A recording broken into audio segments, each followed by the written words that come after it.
There is nothing more appropriate than marching for a ceasefire on the day a ceasefire was signed. The real people desecrating armistice are those who will be laying wreaths in Whitehall while leading us potentially into another global war. Tony Blair killed up to 1 million people, including British soldiers. Suella Braverman, who wants to take Britain back to 1930s Germany. Rishi Sunak, providing cover for genocide. Keir Starmer, who's doing the absolute same. The ultimate hypocrites. Shame on all of you. Pretty sure that many of those who died in the war would look now what's going on in Gaza and be absolutely disgusted that a government is allowing that to continue. 5, 6, 7,000 children have been killed. It's as simple as that. That is what informs the humanitarian impulse, which has got people out on the streets again and again and again in increasingly big numbers. There's no nefarious, dark urges. It's just people who are disgusted by what they're seeing. And fundamentally that is because Israel is losing the narrative. The truth that it is a violent ethno-state which is determined to cleanse Gaza of Palestinian people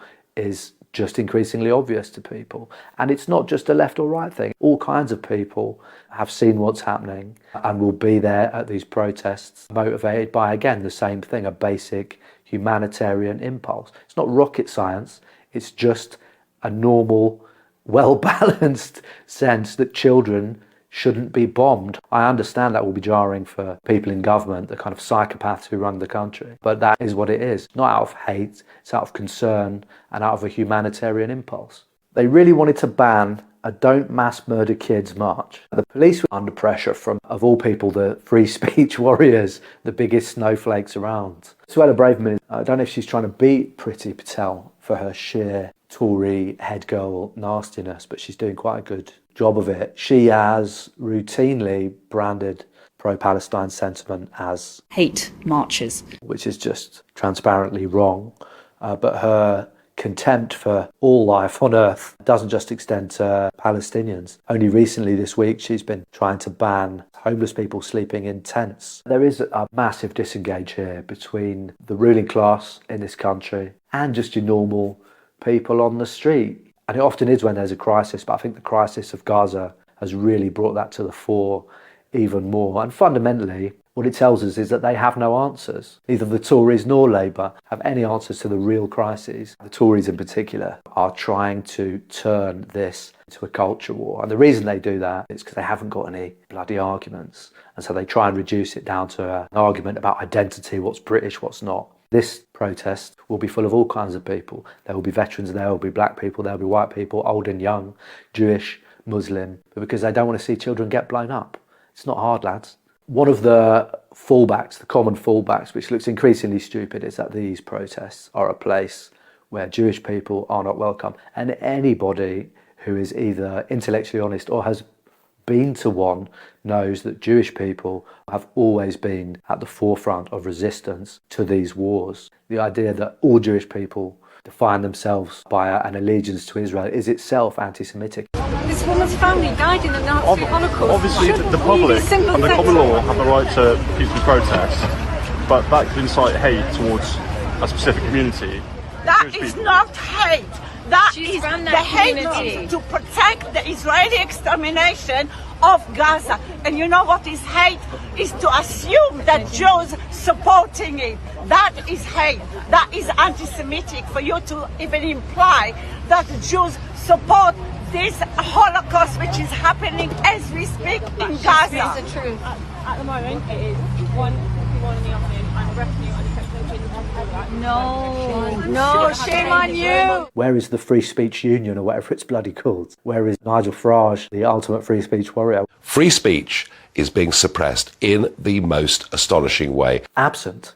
They vanish like mist burned off by the sun. When they do turn up, it is, surprisingly or perhaps not, to demonise the people expressing their right to protest, expressing their free speech. I want this march stopped. It'd be a disgrace if it goes ahead.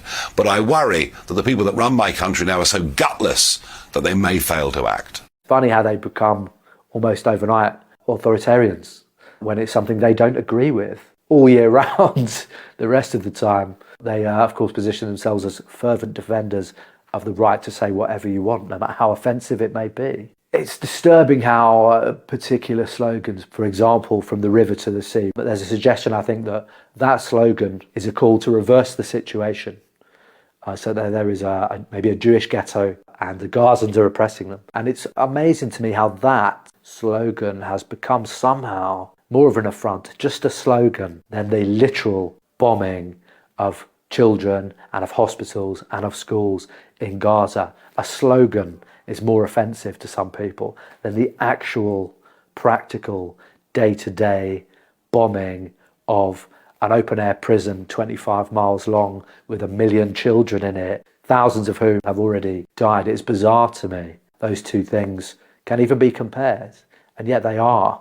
Cancel culture is a thing, as it turns out. Generally speaking, it's the right who are complaining about it. Till it comes to Palestine, where discussion about it, its historical context, its daily material reality is banned.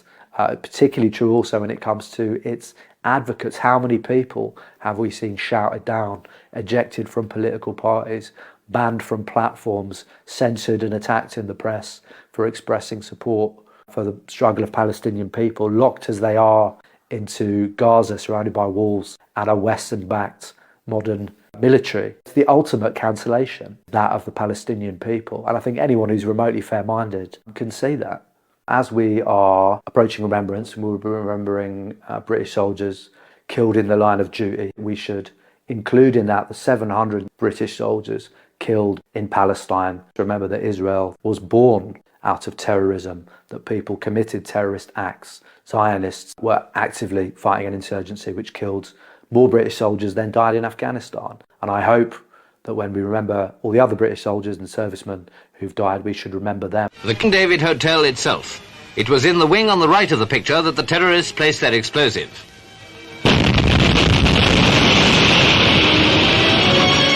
And the result of the crime, the tragic scene, is like a serious incident during the Blitz.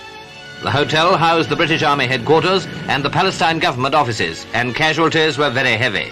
Mr. Attlee in the House of Commons declared, "The British government will not be diverted by acts of violence in their search for a just and final solution of the Palestine problem." There is a sense in the media that this started on the 7th of October, and that, of course, is not true. Some people would say it goes all the way back to 1948. Others, correctly, would say it goes back even further to the Balfour Agreement, when the British, in classical British style, promised a bit of land, which wasn't theirs in the first place, to two different people, a promise which could never be reconciled with reality. We cannot divorce our own historical tinkering in the Middle East from what we see playing out today. Undoubtedly, the people of Britain anxiously wait for the announcement of a policy which will prevent the loss of any more innocent lives.